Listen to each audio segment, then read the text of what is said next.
2022 সালের আইনে, ফ্যাসিবাদী আওয়ামী লীগের আইনে, যে আইনের বিরোধিতা তখন বিএনপি সহ সকল রাজনৈতিক দল করেছিল এবং তারা এই আইনকে বাকশালী আইন করেছিল। এই বাকশালী আইনে ইসি গঠিত হয়েছে সংস্কার প্রস্তাবগুলোকে কোনো রকম আমলে না নিয়ে। এই ইসি আজকে সাংবিধানিক প্রতিষ্ঠানের মতো আচরণ করছে না, একটা রাজনৈতিক প্রতিষ্ঠানের মতো তারা আচরণ করছে। এ কারণে অবিলম্বে এই ইসিকে পুনর্গঠন করতে হবে এবং ইসি পুনর্গঠন করে সারা দেশে স্থানীয় সরকার নির্বাচন দিতে হবে।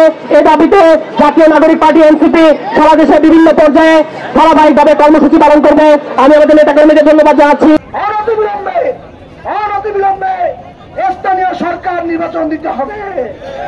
আজকে আমরা দেখছি যেই 3টা অবৈধ নির্বাচন ছিল, সেই নির্বাচন তো আদালত দ্বারা বাতিল ঘোষণা করা হয়েছে, কিন্তু কিছু লোক তাদের ক্ষমতা ব্যবহার করতে হচ্ছে। তা জুলাই অভ্যুত্থানকারী যোদ্ধারা তা কখনো মেনে নেবে না। এই মুহূর্তে দরকার এই নির্বাচন কমিশন পুনর্গঠন এবং স্থায়ী সরকার নির্বাচন।